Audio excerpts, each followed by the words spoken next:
എല്ലാവർക്കും ദീപ്താസ് കിച്ചൻ്റെ പുതിയൊരു വീഡിയോയിലേക്ക് സ്വാഗതം. ഇന്നത്തെ നമ്മുടെ റെസിപ്പി നല്ല ടേസ്റ്റി ആയിട്ടുള്ള ഒരു പായസമാണ്. നമ്മുടെ വീട്ടിൽ എപ്പോഴും ഉണ്ടാകുന്ന പച്ചരി വെച്ചിട്ടാണ് ഈ ഒരു പായസം തയ്യാറാക്കുന്നത്. അപ്പോൾ അത് എങ്ങനെയാണ് ചെയ്യുന്നതെന്ന് കണ്ടു നോക്കാം. ഇതിന് വേണ്ടിയിട്ട് ഞാൻ 1/2 കപ്പ് പച്ചരി എടുത്തിട്ടുണ്ട്. പച്ചരി നന്നായിട്ടൊന്ന് കഴുകി വൃത്തിയാക്കി എടുത്തിട്ട് ഇതിൽ കുറച്ച് വെള്ളം ഒഴിച്ച് കുറച്ച് നേരം ഒന്ന് സോക്ക് ചെയ്യാനായിട്ട് വെക്കാം. ഇനി പച്ചരി ഇല്ലെങ്കിൽ ഉണക്കലരി വെച്ചിട്ട് ഈ ഒരു പായസം തയ്യാറാക്കാം. അരമണിക്കൂറോളം ഇതൊന്ന് കുതിരാനായിട്ട് വെക്കുന്നുണ്ട്. കുതിർന്ന് കഴിഞ്ഞാൽ പെട്ടെന്ന് തന്നെ വെന്ത് കിട്ടും. ഇനി ഇതിലേക്ക് വേണ്ടിയിട്ടുള്ള പാലിന് വേണ്ടിയിട്ട് 1/4 കപ്പ് നാളികേരം ചിരകിയത് എടുത്തിട്ടുണ്ട്. അതിൽ നിന്നുള്ള 1/4 പാല് 2/2 പാലുമാണ് ഞാൻ എടുത്തു വെച്ചിട്ടുള്ളത്. 1/4 കപ്പ് വെള്ളം ഒഴിച്ച് കൊടുത്തിട്ട് മിക്സിയിലൊന്ന് കറക്കി എടുത്തിട്ടാണ് 1/2 കപ്പ് 1/4 പാൽ എടുത്തിട്ടുള്ളത്. അതുപോലെ ഏകദേശം ഒരു 1/4 കപ്പോളം വെള്ളം ഒഴിച്ചിട്ട് നന്നായിട്ടൊന്ന് അടിച്ചെടുത്തിട്ടാണ് 2 കപ്പ് 2/2 പാൽ എടുത്തു വെച്ചിട്ടുള്ളത്. അരമണിക്കൂറിന് ശേഷം അരിയൊക്കെ നന്നായിട്ട് കുതിർന്ന് വന്നിട്ടുണ്ട്. ഇനി ഇതൊരു കുക്കറിലേക്ക് ഇട്ട് കൊടുക്കാം. ഇതിലേക്ക് 2 കപ്പോളം വെള്ളം ഒഴിച്ച് കൊടുത്തിട്ട് നന്നായിട്ടൊന്ന് വേവിച്ചെടുക്കാം.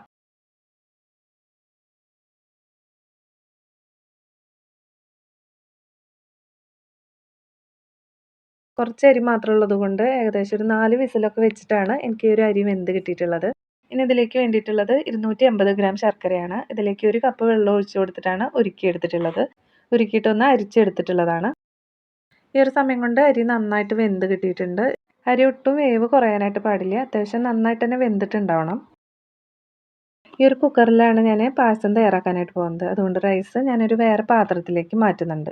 ഇനി കുക്കറിലേക്ക് ഞാൻ ഏകദേശം ഒരു പകുതിയോളം ശർക്കര ഉരുക്കിയത് ഒഴിച്ചു കൊടുക്കുന്നുണ്ട്. ഇനി ഇതിലേക്ക് ഒരു 3/4 ടേബിൾ സ്പൂൺ നെയ്യ് ചേർത്ത് കൊടുക്കാം. ഇനി ഇതിലേക്ക് ഞാനൊരു മൈസൂർ പഴം ചെറിയ കഷ്ണങ്ങളായിട്ട് കട്ട് ചെയ്തത് ചേർത്ത് കൊടുക്കുന്നുണ്ട്. മൈസൂർ പഴം കിട്ടുകയാണെങ്കിൽ അതായിരിക്കും കൂടുതൽ നല്ലത്. ഇത് കിട്ടാനില്ലെങ്കിൽ മാത്രം പൂവമ്പഴമോ ഞാലിപ്പൂവമ്പഴമോ ഒക്കെ ചേർത്ത് കൊടുക്കാം. മൈസൂർ പഴം ആണെങ്കിൽ അതിന് നല്ലൊരു മണമൊക്കെ ഉണ്ട്. അത് നമ്മുടെ പായസത്തിന് കൂടുതൽ ടേസ്റ്റൊക്കെ ഉണ്ടാക്കുന്നതാണ്. അപ്പോൾ ഈ ഒരു പഴം കൂടി ചേർത്തിട്ട് നന്നായിട്ടൊന്ന് ശർക്കരയിലൊന്ന് ഇളക്കി ഒന്ന് യോജിപ്പിച്ചെടുക്കാം. ശർക്കരയിൽ കിടന്ന പഴമൊക്കെ നന്നായി ഒന്ന് വെന്ത് കിട്ടട്ടെ. ശർക്കരയും പഴം നെയ്യൊക്കെ ചേരുമ്പോൾ തന്നെ നമ്മുടെ പായസത്തിന് നല്ലൊരു മണവും ടേസ്റ്റൊക്കെയാണ്.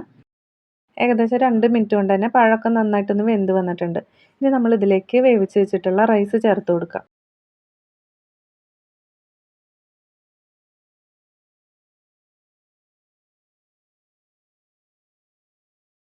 ശർക്കരയിൽ ഈ റൈസൊക്കെ ഒന്ന് മിക്സ് ചെയ്ത് കഴിഞ്ഞിട്ട് ബാക്കിയുള്ള ശർക്കര കൂടി നമുക്കിതിലേക്ക് ചേർത്ത് കൊടുക്കാം.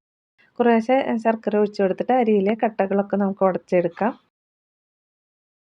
അപ്പോൾ ഞാൻ എല്ലാ ശർക്കരയും ഇതിലേക്ക് ഒഴിച്ച് കൊടുത്തിട്ടുണ്ട്. ഇനി ഇതിലെ മധുരമൊക്കെ ഒന്ന് ബാലൻസ് ചെയ്യാൻ വേണ്ടിയിട്ട് 2 നുള്ളു ഉപ്പും കൂടി ചേർത്ത് കൊടുക്കാം. ഇനി ഇത് നന്നായിട്ടൊന്ന് തിളച്ച് വരട്ടെ. തിളച്ചിട്ട് നന്നായിട്ട് കുറുക്കിയെടുക്കേണ്ട ആവശ്യമൊന്നുമില്ല.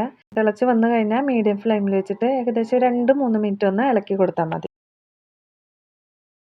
ഇത്രയും മതി. ഇനി ഇതിലേക്ക് നമ്മൾ എടുത്തു വെച്ചിട്ടുള്ള 2/2 പാൽ ചേർത്ത് കൊടുക്കാം. 2 കപ്പ് 2/2 പാലാണ് എടുത്തു വെച്ചിട്ടുണ്ടായിരുന്നത്. അത് മുഴുവനായിട്ട് ഇതിലേക്ക് ചേർത്ത് കൊടുക്കാം. ഇനി ഇത് 4-5 മിനിറ്റോളം ഒന്ന് ഇളക്കി കൊടുക്കാം. നന്നായിട്ട് തിളച്ച് ഒന്ന് തിക്കായിട്ട് വരട്ടെ. കണ്ട ഈ ഒരു പാകത്തിൽ മതി. ഇനി നമുക്കിതിൻ്റെ ഫ്ലെയിം തീരെ കുറച്ച് വെച്ചതിന് ശേഷം 1/2 പാൽ ഒഴിച്ച് കൊടുക്കാം. 1/2 പാൽ ഒഴിച്ച് കൊടുത്തതിന് ശേഷം തിളയ്ക്കാനായിട്ട് പാടില്ല. പാല് പിരിഞ്ഞു പോവും. അതുകൊണ്ട് ഒഴിച്ച് കൊടുത്ത ഉടനെ നന്നായിട്ട് ഇളക്കി കൊടുക്കണം. അതുപോലെ ഫ്ലെയിം ഓഫ് ചെയ്ത് കൊടുക്കണം. ഏകദേശം 1/2 മിനിറ്റോളം നന്നായിട്ട് ഇളക്കി മിക്സ് ചെയ്ത് കൊടുക്കാം. ഇനി ഇതിലേക്ക് ഫ്ലേവറിന് വേണ്ടിയിട്ടുള്ള പൊടികളൊക്കെ ചേർത്ത് കൊടുക്കാം. 1/4 ടീസ്പൂൺ ജീരകം പൊടിച്ചത്, 1/4 ടീസ്പൂൺ ചുക്കുപൊടി, 1/4 ടീസ്പൂൺ ഏലക്ക പൊടിച്ചത്, പഞ്ചസാരയും കൂടി ചേർത്തിട്ട് പൊടിച്ചെടുത്തിട്ടുള്ളതാണ്. ഇതും കൂടി ചേർത്തിട്ട് നന്നായിട്ടൊന്ന് മിക്സ് ചെയ്ത് കൊടുക്കാം. ഇനി ഇതിലേക്ക് കുറച്ച് കശുവണ്ടിയും ഉണക്കമുന്തിരിയും നെയ്യിൽ വറുത്ത് വെച്ചിട്ടുണ്ട്. ഇതും കൂടി ചേർത്ത് കൊടുക്കാം. ഇത്രയേ ഉള്ളൂ. രുചികരമായിട്ടുള്ള നമ്മുടെ അരിപ്പായസം ഇവിടെ റെഡി ആയിട്ടുണ്ട്. തീർച്ചയായിട്ടും നിങ്ങളതൊന്ന് ട്രൈ ചെയ്യണം. ട്രൈ ചെയ്തതിന് ശേഷം നിങ്ങളുടെ അഭിപ്രായങ്ങളൊക്കെ കമൻറ്റിലൂടെ അറിയിക്കുക. ഈ ഒരു വീഡിയോ ഇഷ്ടപ്പെടുകയാണെങ്കിൽ ലൈക്ക് ചെയ്യാനും സബ്സ്ക്രൈബ് ചെയ്യാനും മറക്കരുത്. വീണ്ടും അടുത്തൊരു വീഡിയോ ആയിട്ട് കാണാം. താങ്ക്